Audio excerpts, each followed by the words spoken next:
Dementia is on the rise, and it's not just a little bit. I hear from a lot of people that are concerned, and they start to worry about when they start to forget things like why I came into this room or why I thought it was a good idea to marry you, and that could be something else. But just general memory issues, they start to feel like, oh, is dementia kicking in? So in this video, I'm going to give you 6 science-backed steps that you can implement to start improving your memory, rebuild your brain even, and really optimize your cognitive performance. Now keep in mind the steps that are really going to get the most bang for their buck are going to be the steps that might take a little bit more effort. But I'm also going to give you some low-hanging fruit, and I think some of them are actually fruit, but some steps that might be a little bit easier that you can start to implement today. TC Hale is not a doctor and does not claim to be a doctor or licensed in any type of medical field. Don't be an idiot and use anything heard on the show as medical advice. This information should be used for educational purposes only, and you should contact your doctor for any medical advice. Now get off me. And step number 1 is vigorous exercise. And we'll look at this study on exercise training increases size of hippocampus and improves memory.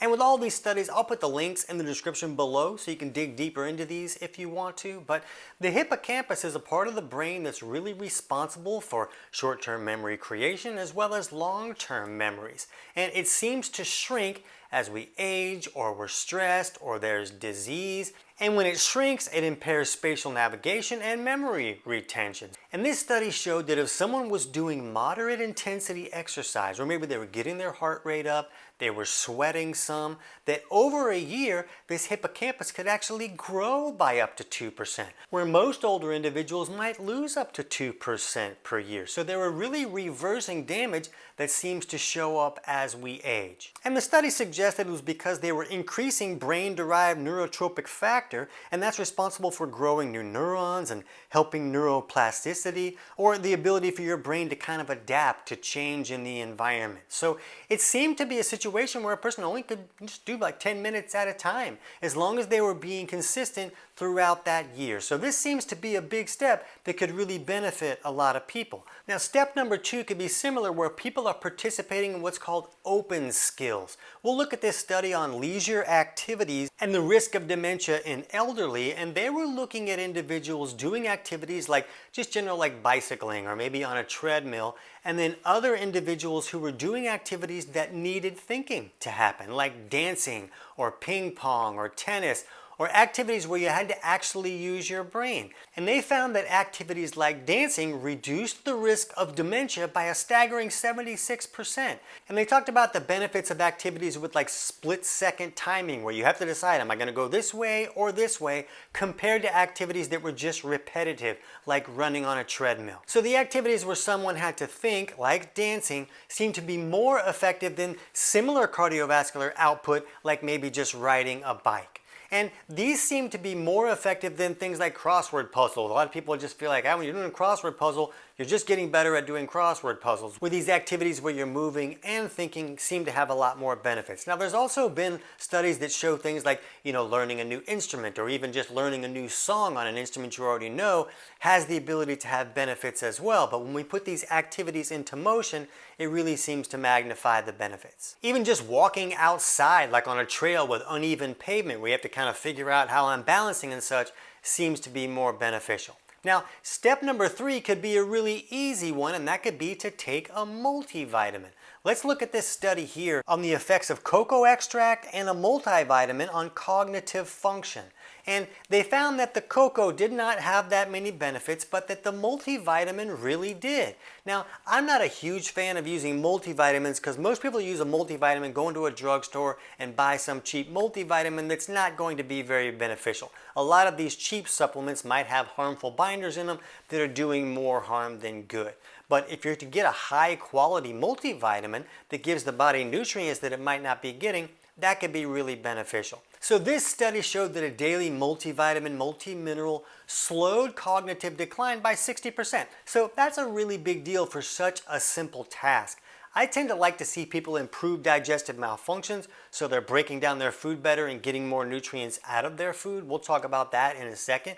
But for something this simple, if you can get a quality multivitamin and give the body some of the nutrients it might be missing, that can really help. I'm not going to give you a brand or anything, you'll have to do your research, but most people are going to do better looking for a high quality multivitamin instead of some big brand name that you might find in a drugstore. So step number 4 is to use specific foods or specific nutrients. And we'll look at this study here on the MIND diet associated with reduced incidence of Alzheimer's disease.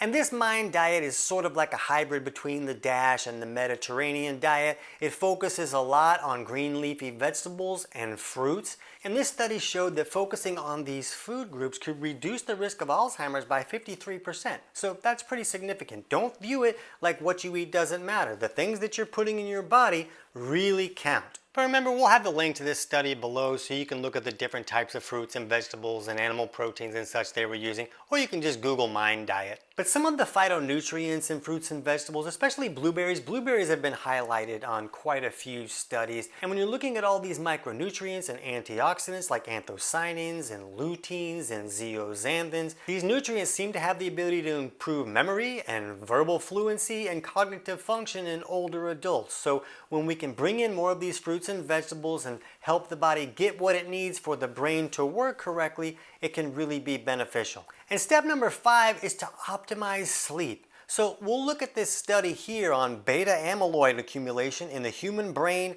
after one night of sleep deprivation. And the mechanism to understand here is the glymphatic system that kind of works like a dishwasher for the brain, but it seems to really work better at night while we're sleeping. That's where it does most of its work. And a lot of people concerned about dementia and Alzheimer's things are worried about these beta amyloid plaques that develop in the brain and restrict the brain from working correctly. So this glymphatic system cleans a lot of that out, but it seems to work better while we're sleeping. So if we're not sleeping, we're not cleaning all of that junk out. So if you're having trouble sleeping, I'm not going to dig too far into that in this video. We'll have a link in the description below for our video on how to fix insomnia for good.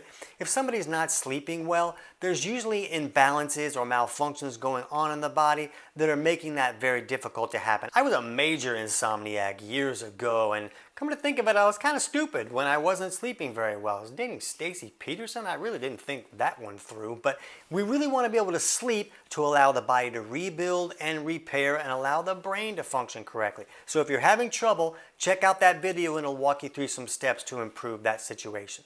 And step number 6 is to use a sauna. So we'll look at this study here on sauna bathing is inversely associated with dementia and Alzheimer's disease in middle-aged Finnish men. So this was a 20-year study that showed that men using a sauna between 4 and 7 times a week had a 66% less of a chance of developing dementia than someone who might just use it once a week. So they kind of felt like it has to do with the body sweating and getting a lot of those toxins out. And it may not just be steam saunas like this study was showing. Other studies have shown that any type of heat therapy has the ability to create benefits as well. So I hope some of these simple steps really help. There's a lot more to talk about with dementia or even Alzheimer's disease, and there's a lot more factors that can be at play. And we have other videos talking about issues that can go wrong with the digestive system and the gut, as well as some food combination issues. And when those videos are available, we'll have them over here, so you could jump over right now and check out our video on dementia starts in the gut, 5 signs you don't want to ignore,